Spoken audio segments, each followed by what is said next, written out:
Welcome to the Global Discussion, discussions with creatives, leaders and thinkers. My name is Simon Hodgkins, and today I'm joined by Aacia Hussain. Aacia, you're very welcome to the podcast. Let's begin by asking you to introduce yourself, a little bit about what you do and this wonderful journey you're on to our international audience. So over to you. Thank you, Simon, so much, and it's a pleasure to be here. I've been following you for a long time, and I love what you do.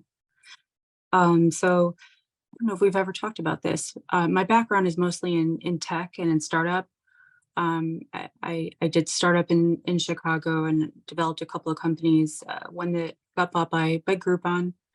I did that for a little over 10 years, and then of course the pandemic happened, and kind of collapsed things. I actually got COVID, got sick, and after coming out of that, I kind of reemerged into media and found social audio, and really got into. I started creating and writing, and now I have a show called Radio Uninvited on WPKN, and I get to talk to really fantastic thinkers like you. Well, thanks very much. I know you've been involved in lots of things. I'm glad to hear that hopefully COVID is long behind you, which is Thank good. you. And yeah, I wanted to ask you a little bit about the radio, because I know you're a big fan of social audio and all things audio, but maybe Yes. could you tell us a little bit more about this show? Because WPKN, you're obviously an on-air host there. So maybe tell us a little bit about the kind of topics that you cover, the kind of speakers that you have, because it sounds wonderful. Thank you.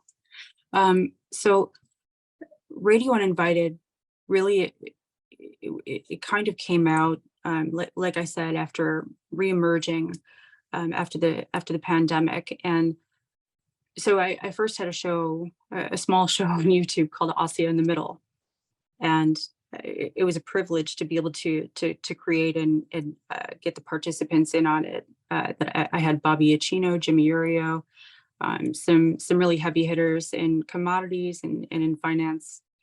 And then I got the attention of WPKN, which is what the New Yorker calls the best radio station in the world. And I reconcepted Aacia in the Middle, and I created Radio Uninvited.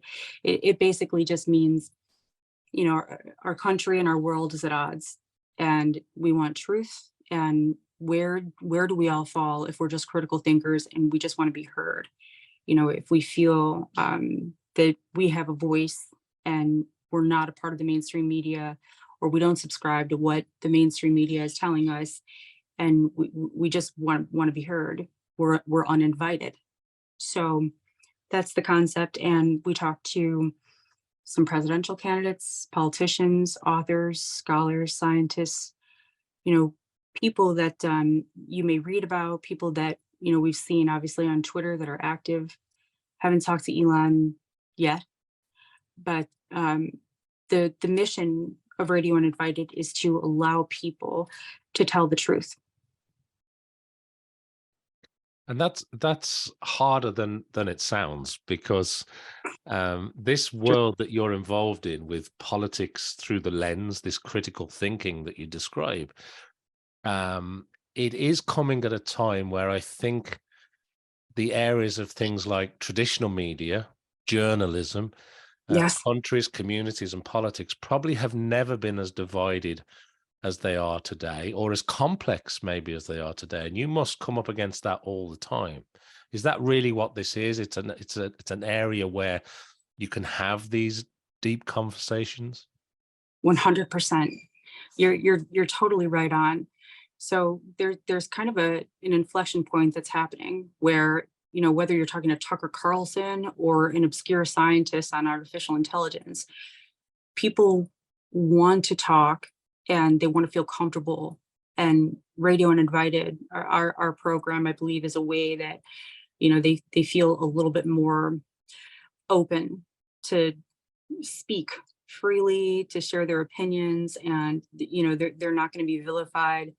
They're they're not going to be jumped on. So it's really about critical thinking and empathy, and honestly, just a really deep interest in the subject matter and in the person that we're talking to, if that makes sense.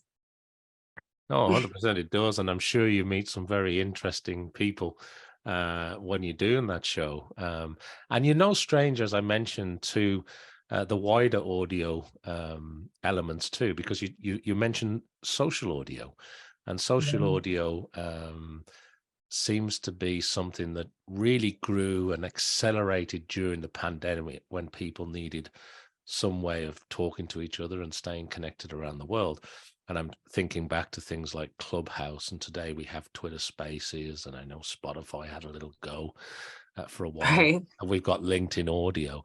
But how did you get into that social audio space? Because I know you're very proactive in social audio too. Thank you. I love that question. Actually, so when I kind of when I was recovering after COVID, I really just I wanted to do something that I love rather than something that I knew. I knew startup, I knew technology, I knew how to build and scale companies, and I wanted to just create. And my dad is a physician, and he started holding medical spaces on Twitter. You know, my almost 80-year-old father, he's retired, and he was just tracking the progress of the pathogen and talking about, you know, what they were seeing in terms of resources at the hospitals, and connecting people from Pakistan, from India, and from the UK to the virologists and the epidemiologists here.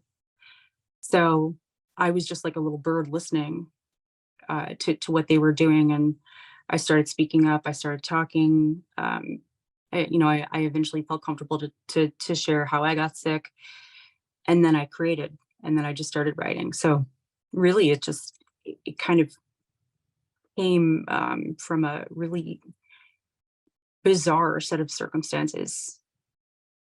That Yeah, makes sense. well, that's good. And Dad was involved along the way, which is always Yeah. a good thing. And tell me, Yeah. so we've kind of talked a little bit about social audio. I know you've been very involved in lots of conversations in the social audio world. And of course, this great show that you have, and these interesting and very diverse guests that you have on the WPKN network. And tell me a little bit about Kicklight Productions, because you also have that going on as well, don't you, in the background? Yes. I'm so glad that you mentioned that.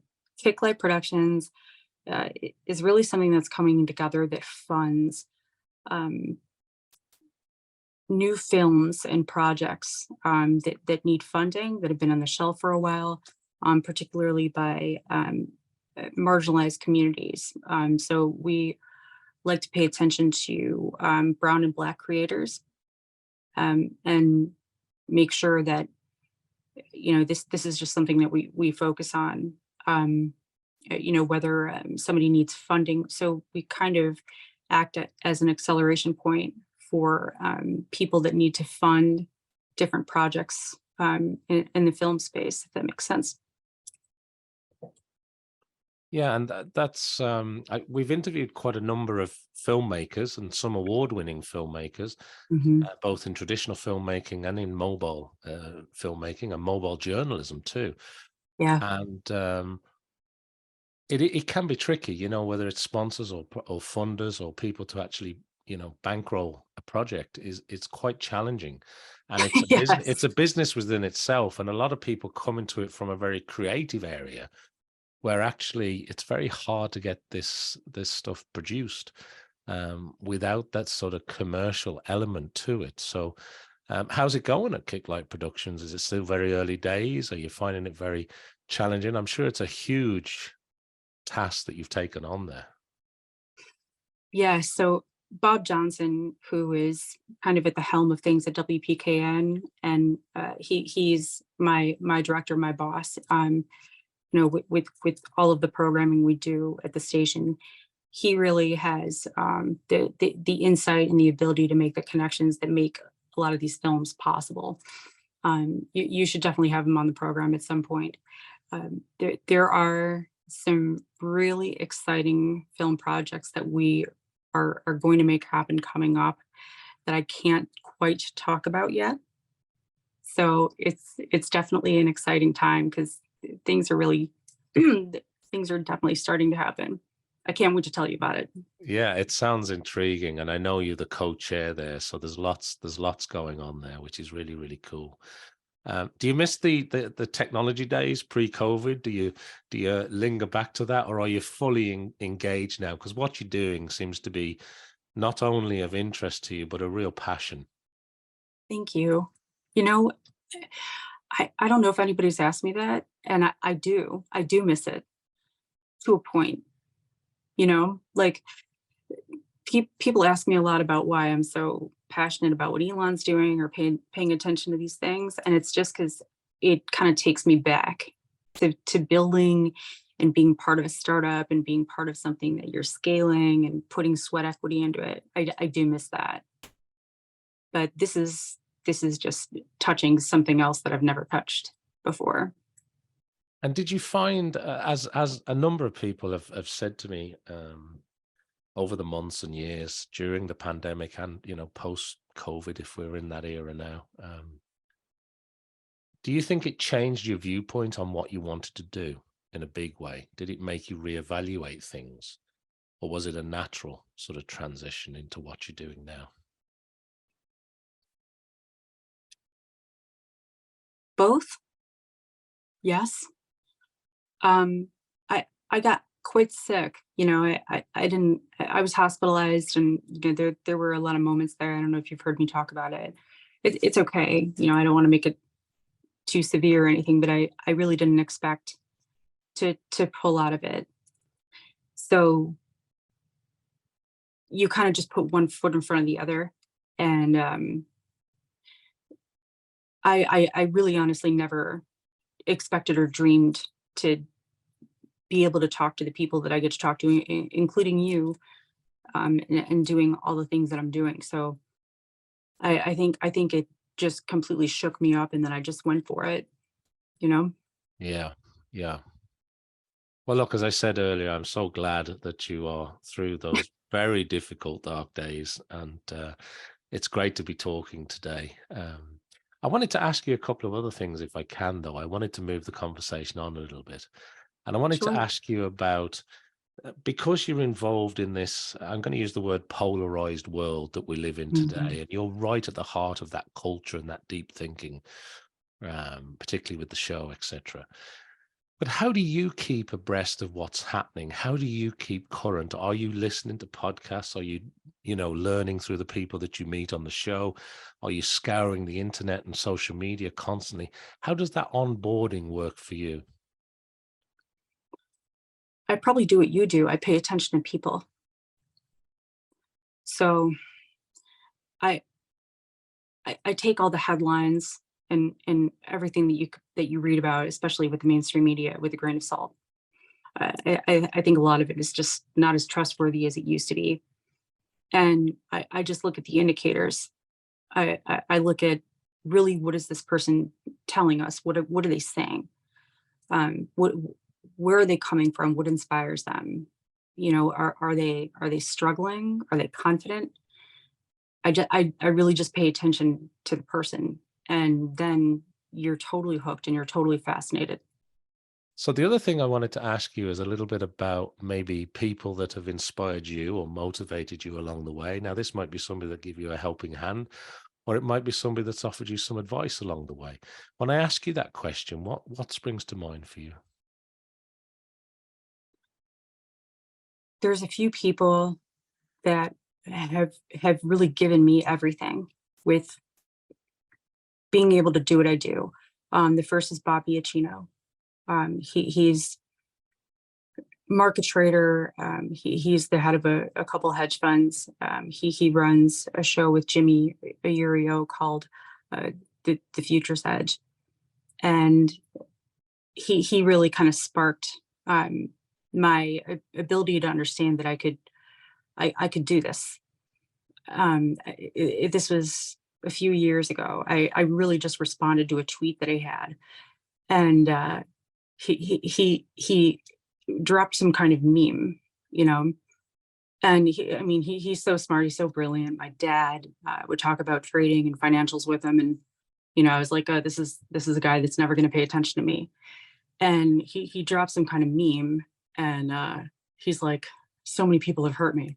And I'm like, who hurt you? And he's like, so many people. And I'm like, that sounds like a show. And he goes, write it up. And I did.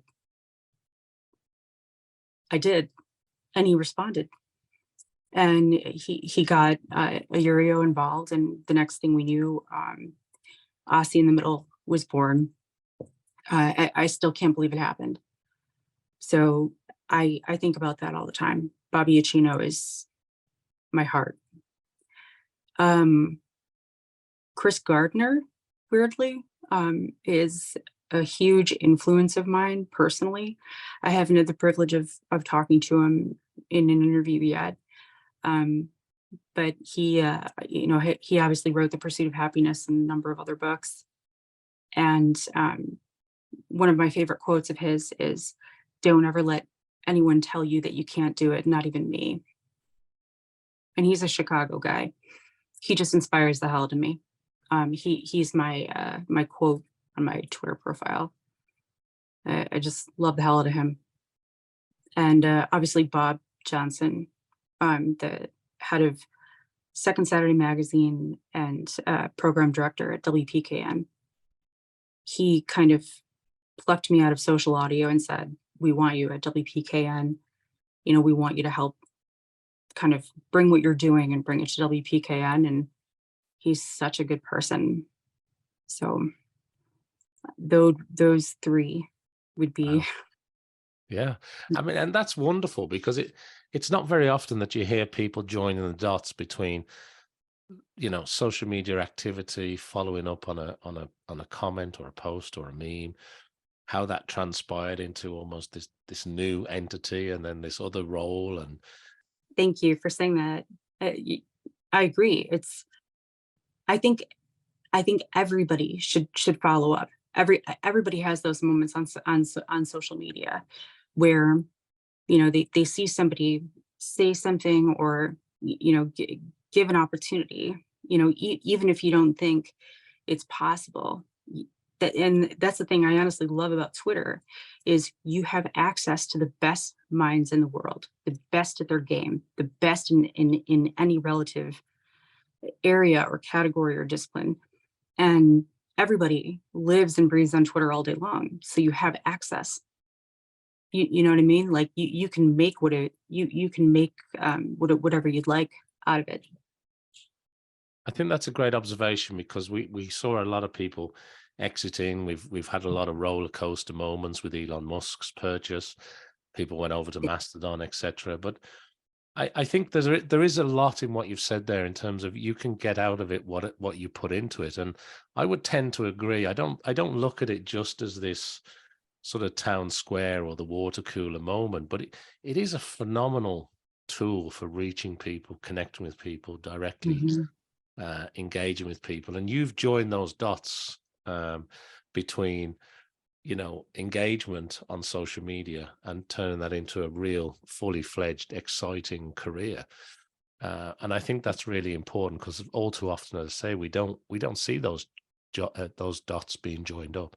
So I really, really like that. And the three people that you mentioned, they are very special people. They are doing something wonderful. In particular, Chris Gardner rings very true with me. I was talking to a gentleman called Greg from Create Greg, a filmmaker, who has exactly the same feelings about somebody like Chris Gardner. And his story was truly remarkable. It was turned into a major blockbuster movie. And if you read the book and you read how he sort of went through it all and the trials and tribulations, Chris Gardner in particular, is something that I think, because of the movie, people would know and resonate with. But it is true that a few of the right people coming together, supporting each other, can really make something very wonderful and very special. So thank you for sharing those examples with us. Thank you. And the other thing, what about these great people that you connected to, some of which we've mentioned already, but there must be advice. So not just people that maybe have helped you along the way, but what about advice you must come across a lot of advice in your work, and maybe you share advice with others. When I ask you about advice in particular, is there any sort of great advice that springs to mind? I think so, yeah. Well, one thing I've learned with Radio Uninvited and with social audio, um, is that you you have an option. There's a lot of power in the way that you respond to people. So we we have a lot of these polarizing, sort of ugly conversations on spaces, and I think a lot of people don't realize that um, nothing can offend you without your consent. And you have the ability to change mindsets and change outcomes for people by the way that you respond.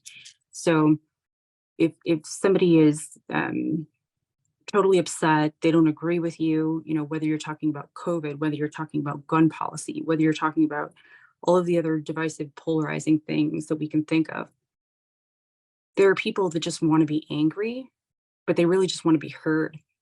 So if you pause and you think, if you kind of just toss your ego and you give people a moment,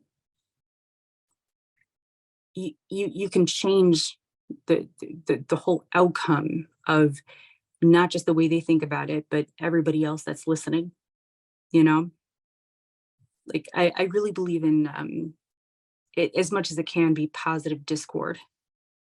Yeah, yeah. I understand what you're saying, because too often the the the different views, the polarized views, it's as though both sides just want to come together and argue their point. Whereas Hmm. what you're sort of referring to is the deep art of actually listening to somebody else's point of view. And I do buy into this philosophy that it's okay if we don't buy into the same things. It's okay if we don't believe the same things. We can have very different, divergent views and still be friends.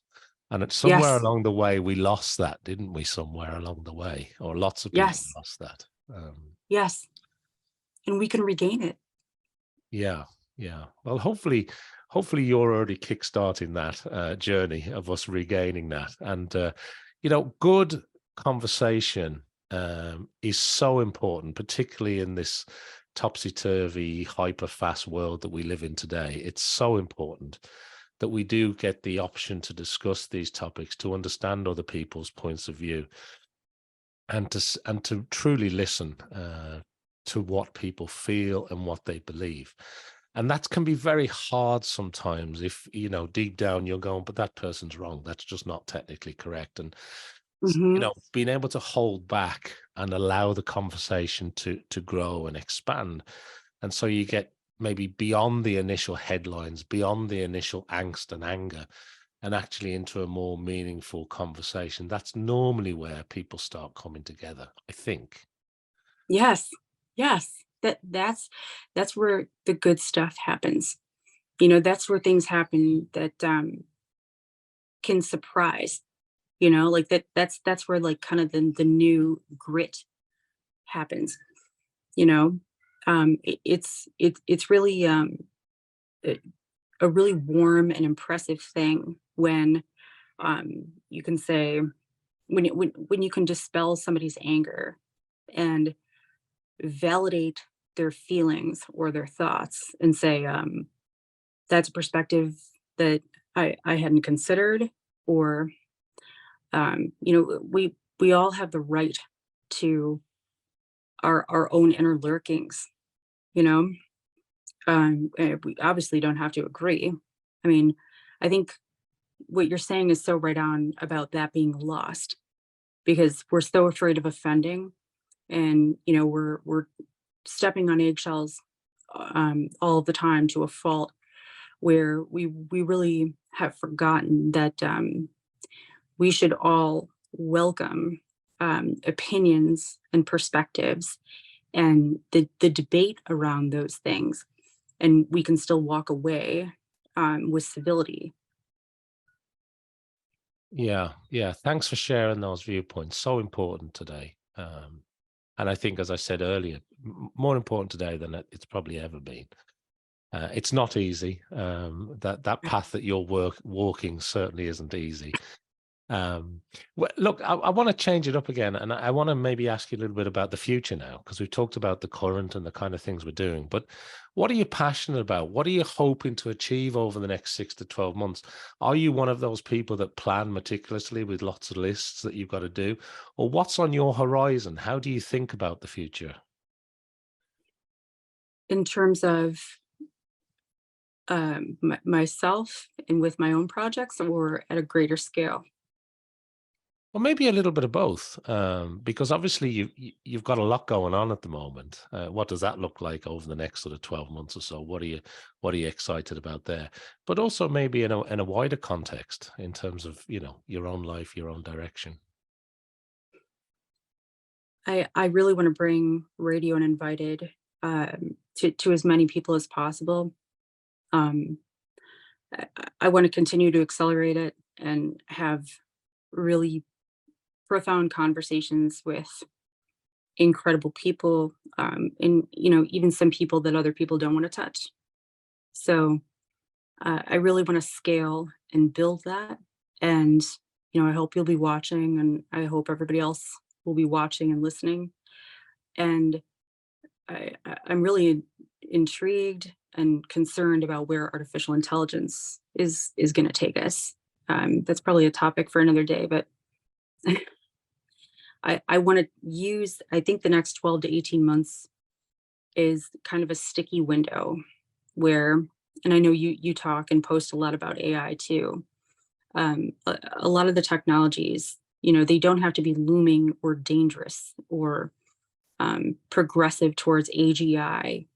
Um, you know, th- there are tools that can really amplify creators, writers, anybody in kind of the entrepreneurial fields, and amplify what it is that they're doing before it becomes something else, if that makes sense. I'm talking about LLMs, not artificial intelligence. Yeah. And sure. Yeah, it's interesting. There's lots of, and I'm sure you'll speak to, and have spoke to smart people in this area, and no doubt you'll have more people on the show talking about this because it's sort of the hot topic at the moment. And Yeah. this whole LLM model and the difference between that and true artificial intelligence, I suppose. It's very smart at putting the next word together in the next sentence based on data sets.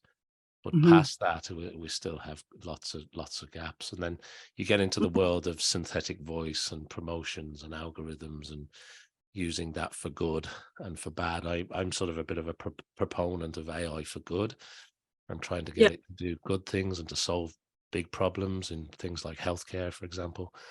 But it's such a fast-moving topic and industry, and I'm sure it's going to become more and more of a conversation point, particularly around the guests that you have from Elon Musk and everybody else that you end up talking to over the next 6 to 12 months. We'll see.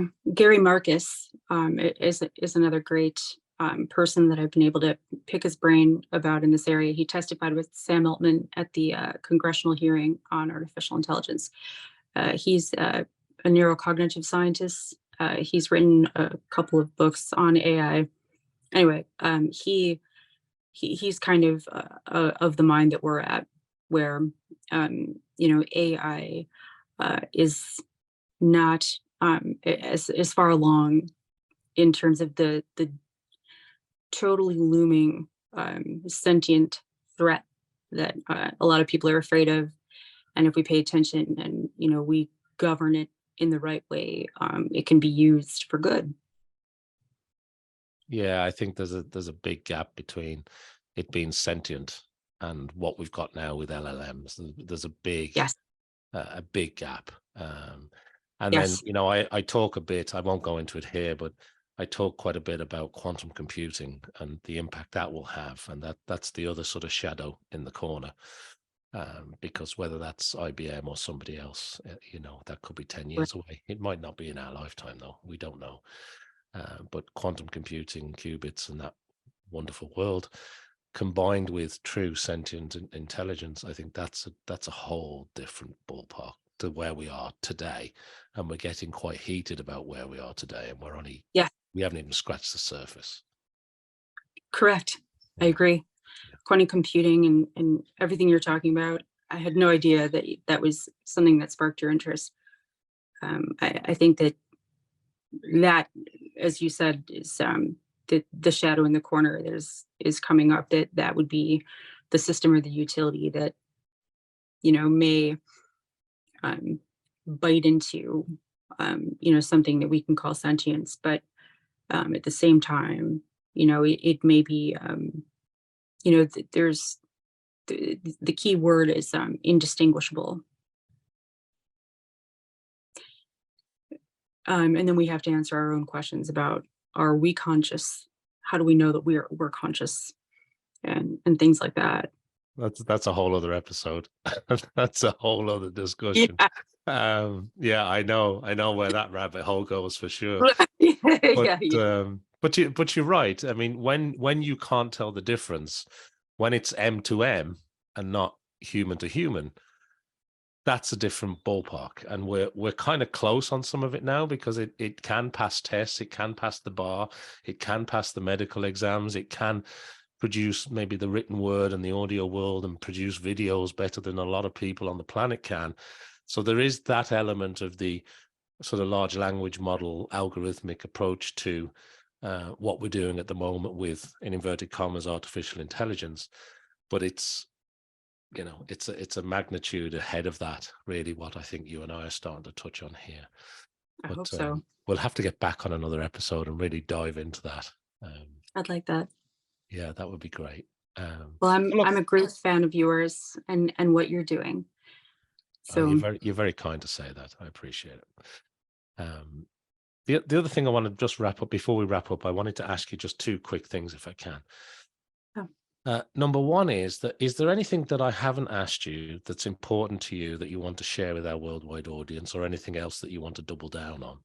And secondly, and really importantly, if people want to find out more about your show, about the production company, about everything that you're involved in, where's the best place to send people to connect with you? thank you, Simon. There's probably a lot that I could touch on, and we've talked about a lot. So I guess I'll just divvy over into where to find me if they would like, or Radio Uninvited. So Radio Uninvited, the podcast, is available on all the platforms. Apple, iTunes. I definitely want to give a shout out to Good Pods. They've been a wonderful partner to us. And in the overall business category, we're number 2 behind the Wall Street Journal, which is pretty bizarre. And I'm at Paris of Prairie on Twitter. So it's at Paris of Prairie. And there's a lot of information there about me and Radio Uninvited, which is myself, Bob Johnson, and Bryce Noble and Ariel Ray. That's awesome. And come on, give us the Paris of Prairie. Give us the name. Give us the story. Oh, yeah. So Paris of Prairie is actually a nod to the original moniker of Chicago. So Chicago was, when Daniel Burnham was creating the architecture and the plans for the city, he said, there's nothing out there. So if we're going to develop it, we can call it the Paris within the prairie. And for some reason, like, nobody knows that about Chicago. So Yeah, I'm it's funny, because when we were talking before we started recording, I've got Paris burnt into my head because of your at name, and I have to remind myself, so thanks for sharing that. So there you go. For people that didn't know the story behind it, now they know. Yes, I don't think I've ever shared that on an interview. So yeah, my name is Aacia Hussain, and my handle is Paris Prairie, and it means Chicago. Very Kind of good. Very, very good. Well, look, continued success with everything that you're doing, Aacia, because those conversations, whether it's about AI or quantum computing, or about philosophy or technology, or that sort of polarization that we touched on earlier, the work that you're doing at WPKN and elsewhere, really, really important. So continued success with that. I think, look, it brings us nicely to the end of this episode with the global discussion. I want to thank everybody for watching or listening to both myself and Aacia here today on today's episode. Make sure that you like, follow, subscribe, do everything that we're doing. Check out the show on WPKN, and make sure that you join me back here for some more conversations with creatives, leaders, and thinkers. But thank you, Aacia. It's been a pleasure to talk to you and to see you again today. Pleasure. Thank you so much, Simon.